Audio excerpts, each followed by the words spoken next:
how to ignore what everyone else says works best in order to avoid burnout and resentment. So if you happen to be watching live, say hello. If you're watching the replay, please let me know. Put replay down in the comments so that we can connect and I can support you in avoiding the burnout and resentment. Let's start by talking about some of the problems that happen when you don't do this, when you don't ignore what you know is best. First off, I am all in favor of hiring mentors and people who've been where you are so that you can gain wisdom from them. However, one size doesn't fit all. And you know that the FAB method is all about authentic marketing. So it's a framework for authentic based marketing. And the very first step in that is determining who you are and how you work best. So this whole concept of avoiding or ignoring what everybody else says so that you can avoid burnout and resentment, or what everybody else says is best to avoid burnout and resentment, combines step 1 of the 5-step method and step 4. So step number 1 is getting clear on who you are and how you work best. And step 4 is documenting your ahas. So let's say that we don't follow those steps and we listen to the experts that we have so lovingly paid money to, or maybe it's our family who, they have our best interests at heart, right? Or maybe it's your best friend who doesn't want to see you waste your money or waste your time. So they say, well, do it this way. This will be better for you. Trust me. Or it's somebody who you've seen have success in exactly what you're doing and you want to emulate them, you want to copy them, you want to mimic them in the best way possible so that you can have the success that they've had. So you start doing that. And what happens? So let's talk about some of those potential problems. Let me know first off if this has ever happened to you. If this has ever happened to you, give me a 1, okay? It's ever happened to you. First thing. So I'm going to talk about some of the ways that I know this has happened to me. And it happens to me frequently because I want to do what I think is the best thing to do. And I have, which I talked about earlier in the week, and I'm going to go through an exercise with you today, but I have this committee of voices in my head that says, that this is what's best. This is what you need to do, because I've been studying all these things and listening to all these people for so long. So this committee in my head, it's just going on. So some of the committees in my head, one of the things that just happened recently was, before you get out of bed, you need to journal. You need to write everything down, and that's going to help get your mindset clear. Make sure that you do this first thing in the morning, or that you listen to a positive affirmation first thing in the morning. Tatiana says, I've been fighting the same thing lately. Yeah, it's so common. Like it happens to all of us. So, do this first thing in the morning, and this is how you're going to feel better. So I tried that. And then I was like, I'm so tired. Like my brain was just tired. It wasn't working for me. I was tired. I was struggling to even think. I was struggling to do my morning stuff. And I thought, oh my goodness, I would feel so much better if I just took a shower. But nope. I gotta listen to what the experts say. So I'm just gonna push through. So that's one example. When my gut was telling me, you probably just need to take a shower first because it's gonna wake you up. Another thing, let's talk about in the morning, getting up. So, how many times have you heard you need to be up by 5 o'clock? Like, that's the magic number. Be up before 5 o'clock, or by 5 o'clock, or be up like 1 to 2 hours before everybody else in your home gets up. I don't know about you, but during this pandemic, I have been so tired. Like, lad. I think I have this, fear loop playing in the back of my mind, even if I don't talk about it, even if I don't consciously think about it, but like there's just this fear loop that is making me more tired. And so I can't wake up at the same time that I used to wake up. So then just feeling guilty because I'm trying to wake up earlier, and then I feel like crap, and then I'm like, I can't take a shower because everybody says you need to do all this other stuff before you even get out of bed. What about having a solid schedule? That's one for me that I know I've really struggled with, because so many experts that I worked with, they're like, okay, you have to have a master schedule. You need to do this on Mondays, you need to do this on Tuesdays, and you need to break it down.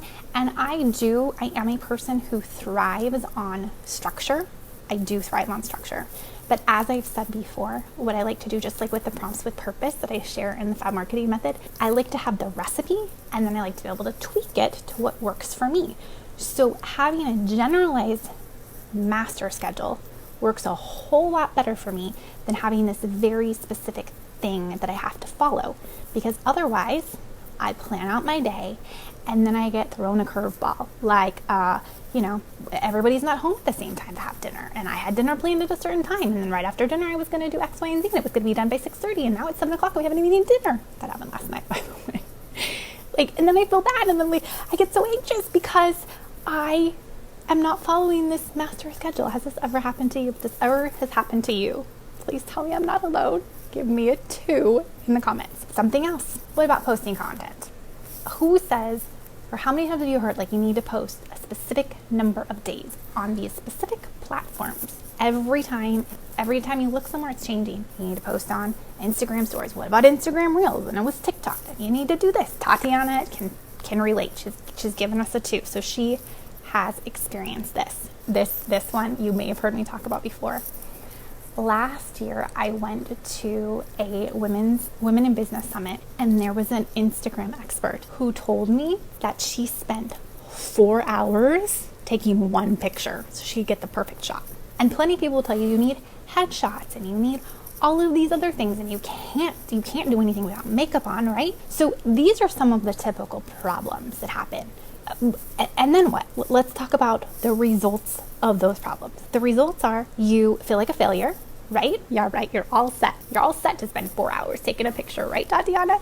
Okay, so if you're not doing these things that the experts say, then you feel like, okay, well, my pictures might not be good enough. I spent more energy feeling tired, thinking about the fact that I really wanted to get into the shower because my brain wasn't awake yet, and I needed to be journaling before I got in the shower than I would have if I just got up and took a shower. So you end up spending more energy. You end up getting tired. Resentment. How many of you have ever resented somebody who you have invested in because you're like, well, they're telling me to do this thing and I can't do it, and now I feel like crap because I paid all this money to listen to them and I can't even do what they're telling me to do. And then you kind of like have that uncomfortable feeling towards them. But it's not their fault. It's not. It's about listening to you and figuring out what works best for you. So instead of burning yourself out because you're pushing yourself and you're following all the shoulds that the experts say you should do, it's best to, again, step 1 of the FAB method is get clear on who you are and how you work best. And step number 4, document your ahas. So I shared about this earlier in the week. So I'm going to give you some concrete takeaways that you can utilize so that you don't end up having the resentment and feeling burnt out. So if you're struggling with the committee of conflicting shoulds in your head, or even just one person, and you don't know what to do because your mind keeps telling you need to do this, you need to do this, you need to do this, and you also have your own gut saying, nope, you need to do this, you need to do this, you need to do this. Write it all down. So do a brain dump of everything that you believe you should be doing, or the way that you have been told would work best in this particular situation. So write it all down, and then write down all of the things that you think might work best, or that your gut is saying, try this. So once you've got all of that down, set a 15-minute timer before you do this. Only give yourself 15 minutes, because if you don't constrain the time, then you're just going to be spinning in analysis paralysis, basically, or overwhelm. So set a 15-minute timer, write down all of the things that you believe you should be doing, all the ways that you should be handling this one particular situation. Let's say it's journaling first thing in the morning, as an example. Okay, everything. So people say I should get up early. I need to journal first thing.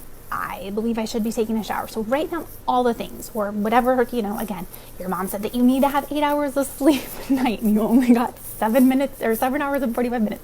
Write down everything. So you have it all down on a piece of paper within your 15 minutes. And then what you want to do is you want to narrow it down to the 3 things that you believe would be best. So now you've narrowed it down to 3 things, and maybe you only had 3 to begin with. And then just pause, take a deep breath, say a prayer if you need to, and go with your gut. What does your one thing believe that you need to, what's the one thing that you truly believe you need to do? Tatiana says resentment. Yes, you had to switch up your mentality. Yes, it's all about that mentality so that you don't blame it on other people. So again, you've got the expert advice, and your list, what you choose for your one thing on that day may be different tomorrow than it was today.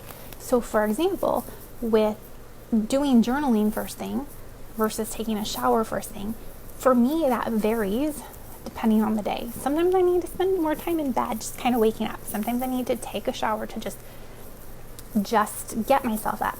And that, all of those things, the fact that it varies, that falls into step 4 of documenting your ahas.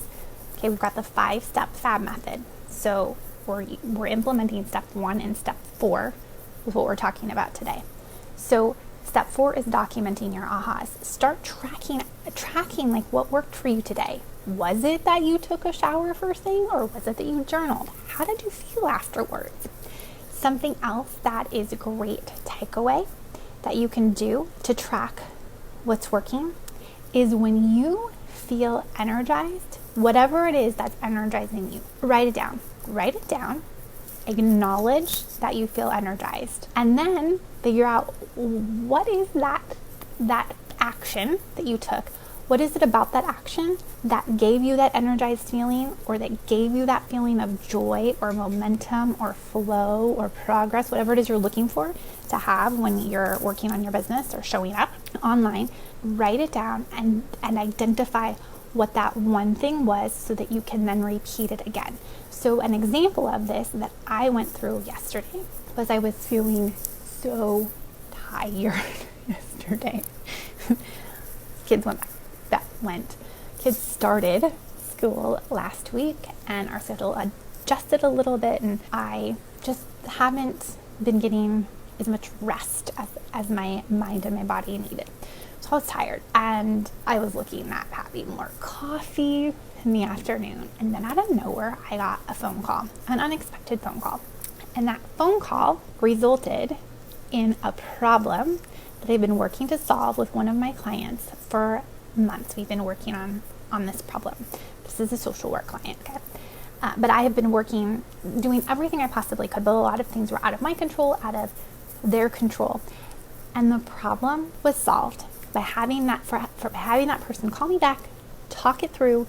The problem was resolved. And instantly I felt energized. And I caught myself feeling that energy. So again, track this, document your ahas, be aware of what's working. So I realized that, and I thought, what is this that made me feel so energized? It was that I was able to help someone solve a problem. So my takeaway from that is that the next time I start to feel tired, I can look for easy ways that I can help someone solve a problem.